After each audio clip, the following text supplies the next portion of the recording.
morning, gang. This is shardenodyzoff. Welcome back to the channel. Happy Sunday. Happy Self Sunday. We are back with another Self Sunday lesson. And I've missed doing these a lot. I do enjoy them so much. But this, I guess, would be more of a little bit of a story time. I have been thinking really deeply about a lot of things as of late, and I really had to ask myself, am I afraid of my faith? And I'll tell you what brought this about. I have always been the kind of person that has been a little bit gun shy about talking too much about my faith, not because I'm ashamed of it, but because I never want people to be turned off by me as a person because of what I believe. And you all know, if you have watched my channel for a while, that I am Christian. For all intents and purposes, I am clergy. Like, I was ordained in the Baptist church almost 2 years ago now, and I have been preaching, well, I've had a call to preach since I was about 14 years old, and I got licensed in 2013. So I've only legitimately been preaching for 8 years. So since 2010, when I started seminary. But I struggle a lot with how to voice, not even how to voice, but talking through my beliefs with people and evangelizing. That's not really my way, because I feel like sometimes it can be a little bit off-putting because people want to talk and don't want to listen. So I never want that to be the case with me, which makes me wonder, is that a sort of fear, or is it something else? Now, just a little bit of my backstory. I grew up in the church. My grandmother started toting me to the Baptist church I grew up in almost out the womb. Pretty soon after I came home from the hospital, she was toting me to church. And that's how I spent that's how I spent all of my childhood. I did choir, I was doing Easter speeches, I did praise dance, I was a Girl Scout. I did everything. I was at church 5 days a week. I was at church 5 days a week most weeks. If I wasn't there for my own meetings like ACT Teens, choir rehearsal, all of those things, I was with my grandma for choir rehearsal, Nurses Guild, senior meeting, all the things. And so church figured very largely into who I am as a person, how I understand myself. And then couple that with the fact that I got a call to preach on my life at 14 years old, really colored who I am as a person. And I'm not ashamed of those things in any sort of way, because I think they figure very, very largely into how I've developed as a person, in good and some not so good ways, because I also have a lot of church hurt.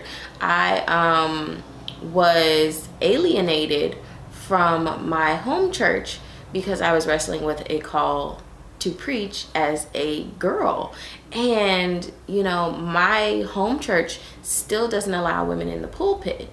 I eulogized my grandmother 2017, and I had to do that from the floor. They would not let me into the pulpit. And at this time, I'm an ordained minister. I'm a reverend.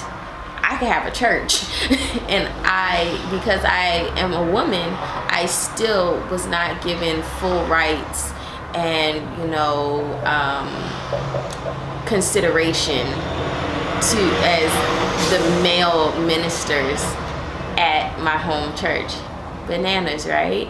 But I was alienated from my home church at 15 years old because of some drama that did not have anything to do with me personally, but with members of my family, and I ended up caught in the middle of that, which was a mess, a whole mess. Drove me away from my home church. I since then have gone through a lot of denominations. Like, I went to a Presbyterian seminary, so I did a lot of work with the Presbyterian church. I worked in a UCC church. I worked in a Black Presbyterian church. I've been to Catholic churches. I've been to Pentecostal churches. Like, I used to joke that I'm a little bit of a denominational mutt in that way, because I have been influenced by a lot of different ways of, you know, doing church. So because of that, I just function differently. And on top of that, I'm also I'm a student of religious studies. I'm an academic, so I approach questions about doctrine and the Bible a little bit differently than a lot of people. Like, I have an academic seminary education, and so that comes out a lot when I preach. I am very careful about what I tell my congregations, what, you know, passages of scripture I use. I don't shy away from things that are hard. I actually go to things that are hard, because to me, it makes you think, it makes you ask questions. And I think the only way to really have a true walk, like a true religious walk, a true spiritual walk, is to beg questions. And so I do beg questions. I do talk about mental health in my sermons and things like that. So, you know, I'm different anyway in sort of my approach to church. And so I had to step back and ask myself, I had to ask myself, do I hide behind that when it comes to how I express my faith?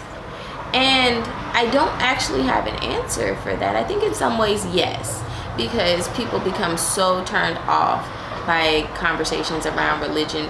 And for me, as, you know, someone who is both clergy and working on a PhD in religion, I personally don't like to talk religion with people, because then they start asking questions more so that are along the lines of, are you going to validate how I feel about God, about the Bible, about religion?